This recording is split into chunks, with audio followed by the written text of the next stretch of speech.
Patay ang 4 na katao habang 12 naman ang nawawala sa matinding pagbaha na naranasan sa Bukidnon. Yan at ang iba pang rumarapidong balita mula sa probinsya, hatid ng iba't ibang istasyon sa ilalim ng MBC Media Group.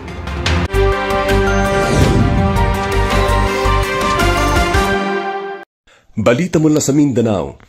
12 katao ang naitalang missing habang 4 ang naitalang patay sa baha sa Barangay Colonial, Valencia at sa Barangay Lilingayon, Poblasyon Limbo, Bagong Taas, Valencia, Bukidnon. Ito'y sanhi ng pananalasa ng Tropical Depression.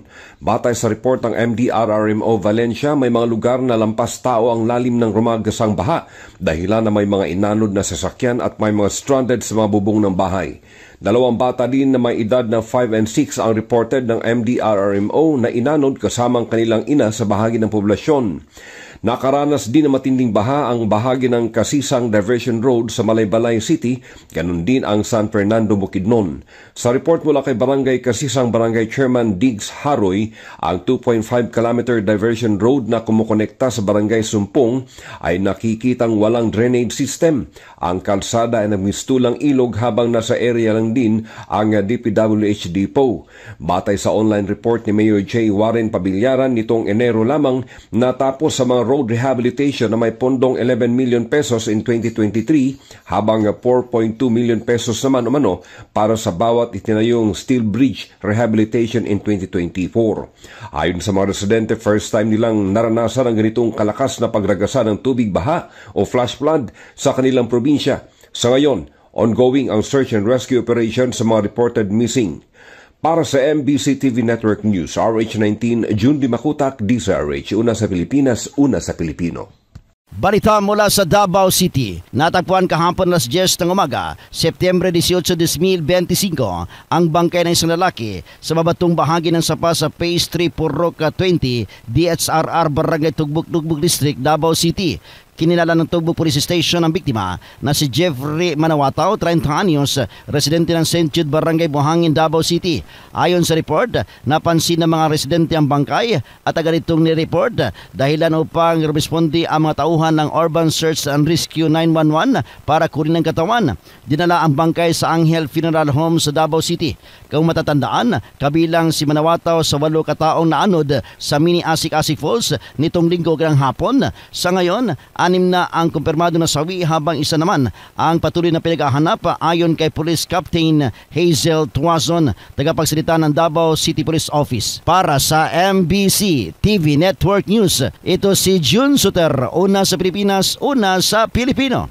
25 anyos na binata patay sa aksidente sa motorsiklo sa Malasiki, Pangasinan. Hindi na umabot ng buhay sa paggamutan ng isang 25 anyos na binata na kinilalang si Francis Bulataw matapos itong magtamo ng malubhang sugat sa katawan bunga ng pagsalpok sa poste ng minamaneho niyang motorsiklo. Batay sa ulat ni Malasiki OIC Chief of Police Lieutenant Colonel Gary Anthony Casim, alas 7 ng umaga binabagtas ng biktima ang kahabaan ng Provincial Highway sa Barangay Taloy nang malus control ito sa manobela at bumangga sa konkretong poste at dahil sa wala itong suot na helmet na puruhan ang kanyang mukha at ulo dahilan ng agad niyang pagkamatay. Mula sa Action Radio Pangasinan para sa MBC TV Network News, ito si Freddy Pajardo, Aris 38, una sa Pilipinas, una sa Pilipino.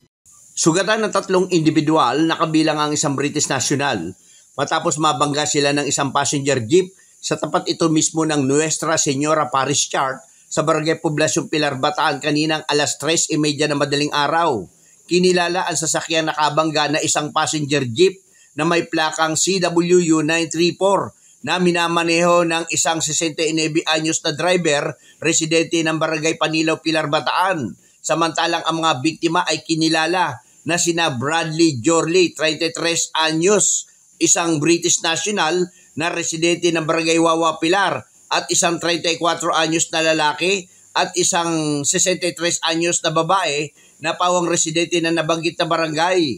Batay sa investigasyon, tumatawid ang 3 biktima sa pedestrian lane nang hindi napansin ng tsuper dahil sa malakas na ulan. Dahil dito, aksidenteng nabundol ang mga ito at nagtamo ng mga pinsala sa katawan na agad silang isinugod sa Bataan General Hospital para sa gamutan. Nasa kustodiya na ngayon ng Pilar Municipal Police Station ang driver ng jeep para sa kaukulang investigasyon.